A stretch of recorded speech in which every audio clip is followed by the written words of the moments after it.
नमस्कार दोस्तों, कैसे हैं आप लोग। आशा करते हैं कि जहाँ भी होंगे आप अपना पढ़ाई लिखाई करते होंगे। और हमने जो आपको पिछले क्लास में बताया था वो आपको पूरा पूरा समझ में आया होगा। अगर किसी को समझ में नहीं आया है तो वो कमेंट कर सकते हैं, कॉल कर सकते हैं या व्हाट्सएप कर सकते हैं। तो ये आपका पिछले क्लास का था। अब आज जो हम क्लास लेने आए हैं वो आपका सेट थ्योरी का जो चल रहा था उसी को लेके आगे आए हैं। तो देखिए दोस्त, ये जो आपका सेट थ्योरी चैप्टर है, ये सेट थ्योरी में ये ग्रुप ए और पेपर 1 का क्वेश्चन है। और आपका जो आज क्लास होने वाला है ये नौवां नौवां या 10वां क्लास होने वाला है। तो देखिए दोस्त, पिछले क्लास में जो था हमने थ्योरम नंबर 2 प्रूव किया था। उसमें क्या था, डी मोवर्स थ्योरम का वो सेकेंड फॉर्म था। और आज जो हम थ्योरम लेके आए हैं ये थ्योरम है कम्यूटेटिव लॉ के ऊपर, यूनियन एंड इंटरसेक्शन। मतलब commutative law for union and intersection. मतलब अगर दो सेट के बीच यूनियन है, अगर कोई दो सेट लेते हैं उसमें कम्यूटेटिव लॉ अप्लाई करते हैं, क्या अप्लाई होता है या नहीं होता है, या इंटरसेक्शन है तो उसमें कम्यूटेटिव लॉ अप्लाई होता है या नहीं होता है, उसी को आज देखना है। तो देखिए दोस्त, यहाँ दिया गया है, कह रहा है if A and B are two sets, A और बी कोई दो सेट्स है, तब कहता है देन प्रूव कीजिए A union B is equal to B union A होगा। और दूसरा है ए इंटरसेक्शन बी, ये जो है बी इंटरसेक्शन ए होगा या नहीं होगा, यही आपको दिखाना है। देखिए, आपको हम पिछले क्लास में बताए थे, क्या ये बताए थे कि अगर कोई दो सेट को इक्वल दिखाना है, अगर कोई दो सेट को इक्वल दिखाना है तो इक्वल दिखाने से पहले दोनों सेट को एक दूसरे का सबसेट दिखाना होगा। ये आपको बताए थे। सबसेट दिखाना होगा तो इसमें भी वही कंडीशन अप्लाई होगा कि सबसेट दिखाना होगा कि ये जो है इसका सबसेट है और ये जो है इसका सबसेट है। अब सबसेट दिखाने के लिए उसका एलिमेंट होना जरूरी है। तो हम मान लेते हैं कोई इस सेट का एलिमेंट है जो इस सेट में आएगा या ना आएगा वो देख लेते हैं। कोई मान लेते हैं इस सेट में कोई एलिमेंट है। सॉल्यूशन हम फर्स्ट करते हैं। सॉल्यूशन फर्स्ट में कहते हैं, मान लेते हैं लेट एक्स कोई एलिमेंट है जो ए यूनियन बी में है। किसमें है दोस्त? ए यूनियन बी में है। हमको दिखाना क्या है, ये जो एलिमेंट है किसमें है? सेकेंड में है। अब देखिए, जब ए यूनियन बी में है तो इसका कंडीशन आपको बताए थे। क्या बताए थे? एक्स बिलोंग्स करेगा ए में और एक्स बिलोंग करेगा बी में। इतना तक तो कोई दिक्कत नहीं है। अब देखिए, आप ऐसे एग्जांपल से समझिए। मान लीजिए आपके घर में दो भाई हैं या दो बहन है। आप कहिएगा कि हम उनसे बड़े हैं, या वो बोलेगी कि हम उनसे बड़े हैं या उनसे छोटे हैं, यही ना बोल सकते हैं। तो इस तरह जैसे यहाँ है, क्या है? x बिलोंग्स टू a, मतलब x जो है वो a सेट का एलिमेंट है, या x जो है वो b सेट का एलिमेंट है। अगर हम इसी को पलट कर लिखें कि x जो है वो b सेट का एलिमेंट है, या x जो है वो a सेट का एलिमेंट है, इसमें कोई दिक्कत नहीं हुआ, क्योंकि आप समझिए, जैसे हम लिखें दो बराबर x बराबर y या y बराबर x, तो इसमें कोई कुछ थोड़ी ना लिख रहे हैं, सिर्फ आप पलटी कर रहे हैं। उसी तरह यहाँ पलटे किए हैं। अब देखिए, जब पलट के लिखें तब आप इसको क्या जानते हैं? इसको जब a यूनियन b था तो आप इसको इतना लिखें। अब देखिए, अब कंडीशन ही है कि x जो है b में है और x जो है a में है, तब हम इसको क्या लिखेंगे? तो आप क्या लिखिएगा दोस्त? तो x belongs to b union a, यही तो लिखिएगा। अब देखिए, ये जब लिख दिए तब देखिए, ये x किस सेट का एलिमेंट माने थे? a यूनियन b सेट का एलिमेंट माने थे, लेकिन ये सेट किस में निकल गया? b यूनियन a में। तब हम कहेंगे ये एलिमेंट जो है दोनों सेट में आ गया, इसलिए ये जो a यूनियन b का जो सेट माने a यूनियन b का एलिमेंट जो है वो बी यूनियन ए में निकल गया, इसलिए ए यूनियन बी जो है ये सबसेट हो गया बी यूनियन ए का। सबसेट का परिभाषा आप क्या जानते थे कि जितना भी सेट ए में एलिमेंट है 1 2 या 3 जो भी मानते हैं, अब बी में मान लेते हैं 1 2 3 ये मान लिए। अब देखिए आप सबसेट का डिफिनेशन क्या जानते हैं कि वैसा सेट जिसका ऑल एलिमेंट दूसरे सेट में मिल जाता है तो वो सेट उस दूसरे सेट का सबसेट होगा, या दूसरे सेट का एलिमेंट पहले सेट में मिल जाता है तो पहला दूसरा सेट जो है वो पहला सेट का सबसेट होगा। यही तो आप जान रहे हैं। तो उसी हिसाब से यहाँ आप क्या लिखे, ए यूनियन बी जो है ये सबसेट किसका हो गया, बी यूनियन ए का। अब हम देखते हैं सेकेंड सेट में एलिमेंट लेके इस सेट में, तो अगेन मान लेते हैं, अगेन लेट करते हैं कि कोई y एलिमेंट है जो b यूनियन a में है। किसमें है दोस्त, तो b यूनियन a में है। तो b यूनियन a का कंडीशन क्या जानते हैं, तो कुछ कंडीशन है जो आप जान रहे हैं पहले लिखे हैं, ये इसी को लिखना है। तो देखिए जब y बिलोंग्स करेगा b में और y बिलोंग्स करेगा a में, ये हो गया। अब देखिए जब y बिलोंग्स करेगा b में या y बिलोंग्स करेगा a में, ये हो गया। अब जैसे देखिए अगर जैसे एग्जांपल के थ्रू में अगर आप कहिएगा कि हमको सब्जी काटना है, या तो आप छुरी से काटिएगा या छुरी पे रख के काटिएगा। तो जैसे देखिए अगर ये दोनों है, ये एलिमेंट सेट बी में है या ये एलिमेंट सेट ए में है, तो हम अगर लिखते हैं ये y जो एलिमेंट है वो सेट ए का एलिमेंट है और b जो है y जो है ये सेट बी का एलिमेंट है। पहले हम पहले को बोल दिए फिर बाद में दूसरे को बोले।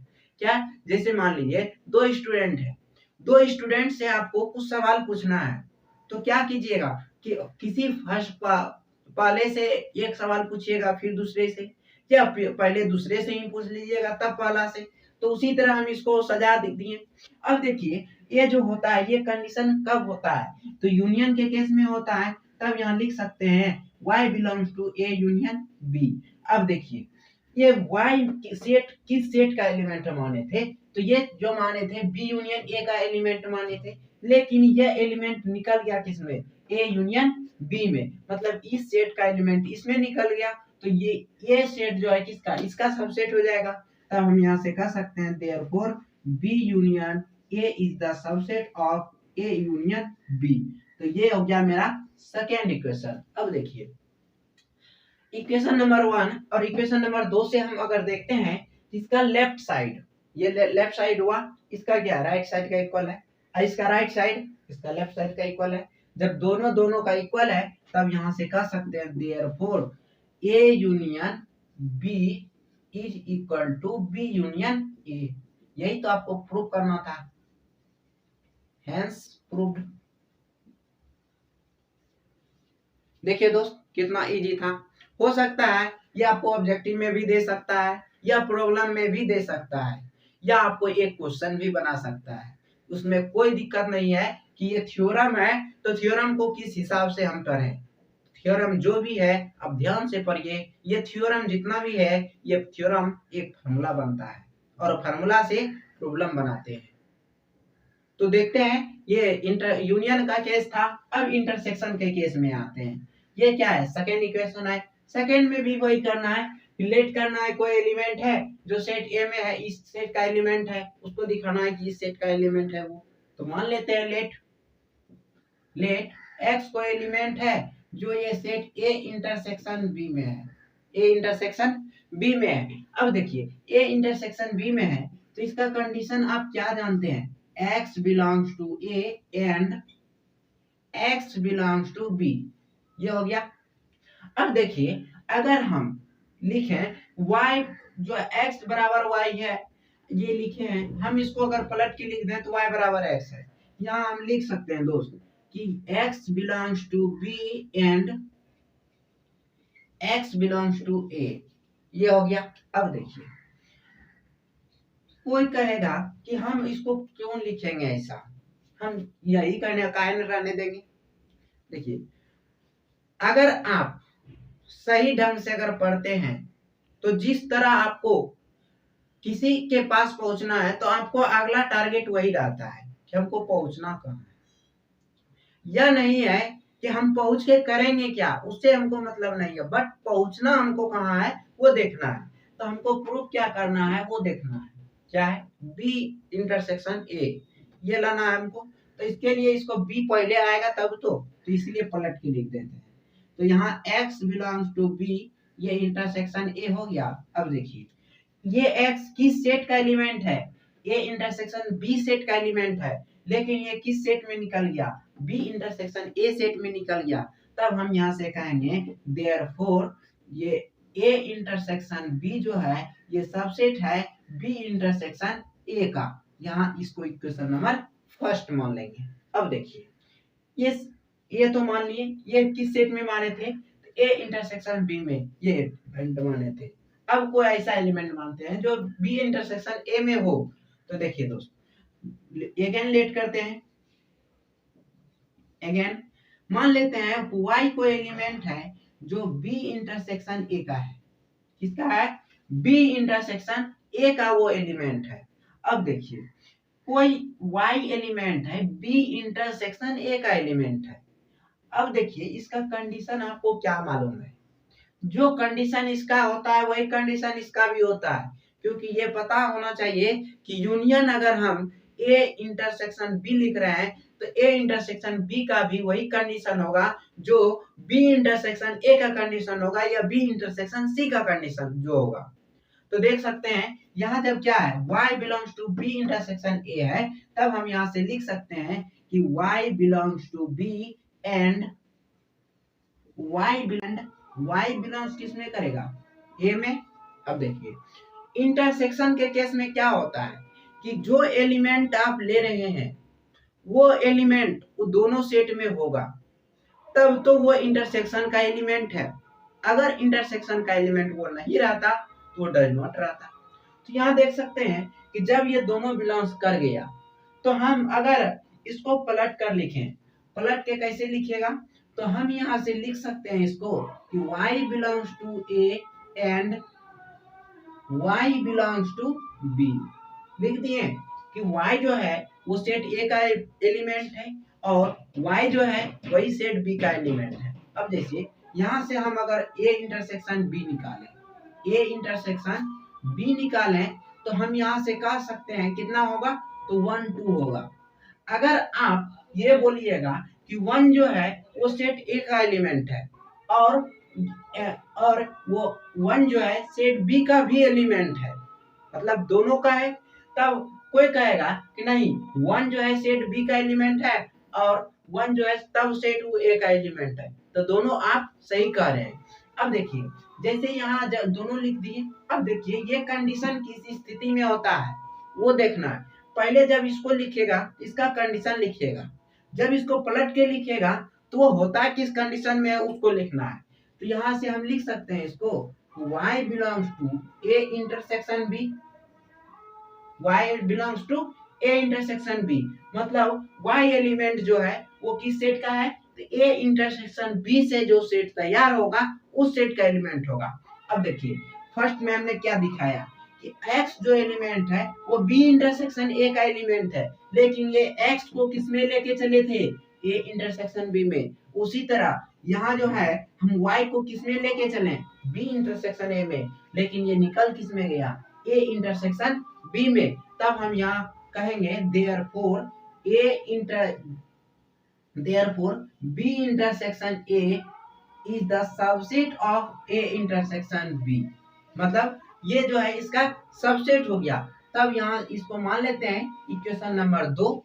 अब देखिए फर्स्ट इक्वेशन में क्या है? a इंटरसेक्शन b जो है ये किस में है? लेफ्ट साइड में, लेकिन इक्वेशन सेकंड में किस में है? ये है राइट साइड में आपका, और इसमें जो राइट में है वो इसमें लेफ्ट में है। तब आप एक पढ़े होंगे, क्या पढ़े होंगे? तो आप पढ़े होंगे कि x is equal to y है और y इक्वल टू z है, y इक्वल टू z है। तब हम कह सकते हैं x is equal to z होगा। यहाँ से आप ट्रांजिटिव रिलेशन पढ़े होंगे कि अगर x का एलिमेंट x जो है x का रिलेशन वो है b से रिलेशन और बी का रिलेशन सी से रिलेशन है, तो ए एक्स का, जैसे देखिए एक्स का रिलेशन बी वाई से है और वाई का रिलेशन जेड से है, तो हम एक्स का रिलेशन जेड से हो सकता है। तो उसी तरह जैसे यहाँ देखिए, यहाँ ये था इसका बराबर, ये था इसका बराबर, मतलब दोनों दोनों का सबसेट है, तब यहाँ से हम कह सकते हैं फ्रॉम फर्स्ट एंड सेकेंड से वी गेट, यहाँ से जो हमको फर्स्ट एंड सेकेंड इक्वेशन से जो मिलेगा वो मिलेगा A intersection B is equal to B intersection A. यही तो आपका कम्यूटेटिव लॉ था जो आप प्रूव कर दिए, तो यही हुआ हेंस प्रूव्ड। ये था आपका इंटरसेक्शन के ऊपर। अब देखिए यहाँ आप जो है थ्योरम नंबर 3 में इंटरसेक्शन के बारे में बताए, थ्योरम नंबर 2 में डिमॉर्गन्स लॉ का सेकेंड थ्योरम बताए थे, और थ्योरम नंबर फर्स्ट में डिमॉर्गन्स लॉ का फर्स्ट बताए थे। तो ये था आपका 3 थ्योरम आपको बता दिए हैं। फिर अगला थ्योरम जो लेके आएंगे थ्योरम नंबर 4 में, वो आएंगे community associative law for union and intersections के से रिलेटेड। तो आज का क्लास यहीं पे ऑफ करते हैं। अगर किसी को समझ में नहीं आया होगा तो कॉल के माध्यम से या व्हाट्सएप के माध्यम से या कमेंट के माध्यम से आप समझ लीजिएगा। तो मिलते हैं अगले क्लास में, तब तक के लिए जय हिंद।